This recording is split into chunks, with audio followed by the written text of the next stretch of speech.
This episode of PokeClass is sponsored by .deck.co.uk, your number one place to go for all of your Pokemon TCG needs in the UK and Europe. This new online portal features all of the resources a competitive Pokemon player needs to succeed in the competitive scene. Whether it's card singles, tournament information, accessories, or even complete tournament-ready decks that you need, .deck is where you need to be. Right now, we have the number one most winning deck at the moment, Magnezone Eelektrik, at just under £120. So make sure you head over to www.deck.co.uk after the episode to grab yourself a bargain.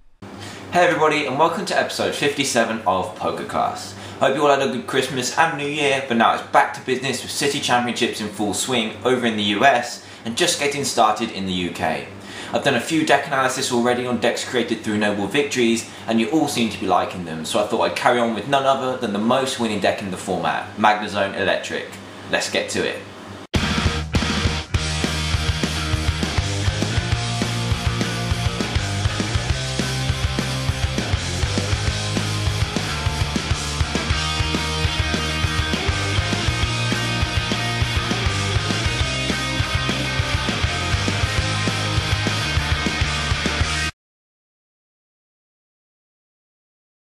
So this deck is currently sitting at the top of the pile when it comes to City Championship wins, with a total of 25 at the moment.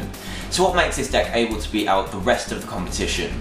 Well, the main features of the deck include Eelektrik, which allows you to recycle lightning energy from the discard pile and attach it to the bench, making it a perfect partner for Magnezone, the second big part of the deck. Magnezone is effectively your beat stick, allowing it to hit for effectively unlimited damage by using Lost Burn, which means it can KO all opposing threats it comes up against. What makes the attack even more effective is the ability to fuel Lost Burn damage output from any energy on the field, be it on the active Magnezone or from the bench. This is where the synergy lies with Eelektrik and Magnezone, since Eelektrik can start dumping energy onto your bench, while Magnezone uses it to deal extremely high damage to the opposing active Pokemon. In addition to the big hitter, you can also include quicker attackers for the early game, such as Zekrom and Thundurus, to get those early prizes and energy into the discard pile for later on. First, let's have a look at this skeleton list. The list is fairly tight, but that is expected since you have at least one stage 2 to get out here. You have 5 spaces to work with, but I'll get to the options you have there later. So first, let's analyse the list. First up, you have a 4-2-3 Magnezone line, which is becoming the standard for pretty much any Magnezone based list out there at the moment. As mentioned earlier, this is your main attacker and provides you with your draw power for the deck, meaning you'll be able to keep up as consistent as possible as soon as just one Magnezone hits the field. By the time you have a second one out, you'll be hitting for huge amounts of damage, as well as being able to refill your hand up to 6 with Magnetic Draw twice per turn.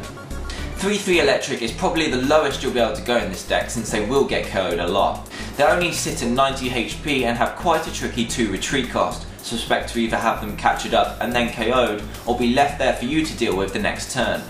Also note that I would use the 40 HP Dynamo in this deck over the 30 HP one. Yes, the one with 30 HP does have the free retreat cost, but with Kyurem running rampant out there, you're going to need to keep your Dynamos alive for at least a turn to let them evolve, so the 40 HP is the one that I'd recommend. Other options you do have is either going for an extra Dynamo so you can get them down and evolved if one gets captured up early on, or you could go full on 4-4 Eelektrik, but you could use that spare deck space elsewhere. Thundurus may be the questionable one in here, but I find it to be the best earlier attack in the deck, simply because the speed and internal energy acceleration is much better than any card can offer. It has 110 HP, close to undunkable, and can also start putting energy into the discard pile through its Disaster Bolt attack. This is also the attack which can grab you some quick prizes in the early game, since you can attach a lightning energy, use charge to attach another, and then attach a third the next turn to do a turn 2 80 on any other Pokemon on the opposing side of the field when paired with Pokemon Capture. This can seriously slow down the opponent and net you some easy prizes while you charge up your bench for the heavy hitting later on. There is only one in the list at the moment, but you may want to bump it up to 2 or even 3 if you find starting with it gives you that much more of an advantage to take quick prizes rather than wait for that Magnezone to start hitting. Cleffa is then there for the obvious hand refresh when things aren't looking great from the get-go, and that's pretty much it, so on to the trainers and supporters for this list. We start off with the standard 4 Pokemon Collector to grab you those oh so crucial basics, and we follow that up with 3N. This card is one of the most impactful cards from the newest set and works a charm with Magnezone, since the downside on your side of the field caused by the supporter's effect is covered up by Magnezone's power. If you don't know what the card does, then it forces each player to shuffle their hands into their deck and then draw cards equal to the amount of prize cards they have remaining. So imagine you're hitting the late game and you both have just the one prize left and you play N.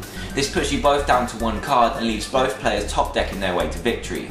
However, you have the ability to use Magnezone's magnetic draw to bring yourself back up to 6 cards, leaving your opponent with just the one, and you have more resources to hopefully pull out the win in the end. Even if you aren't in the lead, you can make the most of giving your opponent a much weaker hand than yourself, to maybe 3 or even 4 of these is perfect in a deck that can abuse it like this can.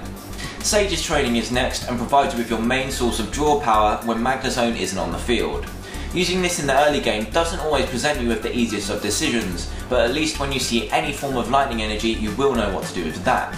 Not only is Sage a useful way to burn through your deck and grab those pieces of stage 2s that you're going to need, but it is also very useful to get those lightning energy into the discard pile for attaching later on. So while you're setting up on the field with your Magnezones and Eelektriks, you can also prepare yourself for some big attacks when you start dynamotoring to your bench. To Professor Oak's new theory is somewhat of a personal preference, since it gives you the option of either using N or this when it comes to early game hand refresh, and doesn't affect the opponent when you sometimes just don't want it to.